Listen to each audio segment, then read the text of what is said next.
से टकराया और मर गया। हमारे सभी तल्लक़ात, सभी हवाले आइनों की मानिंद हैं। इन सब में हम अपनी ही तस्वीर देखते हैं।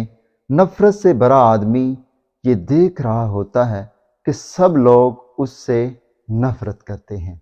लालची आदमी को यूं मालूम होता है कि सब उसको लूटने के मंसूबे बना रहे हैं। वो अपने लालच की तस्वीर दुनिया के आईना खाने में देखता है। शहवानियत का मरीज सोचता है कि सारी दुनिया उसे जिस्म परस्ती की दावत दे रही है। फ़कीर कहता है कि सारी दुनिया एक ही इशारा कर रही है कि छोड़ दो सब कुछ, भाग जाओ दुनिया से। हम जो कुछ भी हैं वही कुछ हमें अपने चारों तरफ दिखाई पड़ता है। सारा जग आईना है जिसमें हमें अपना आप ही दिखाई पड़ रहा होता है। अपने इर्द गिर्द के आईने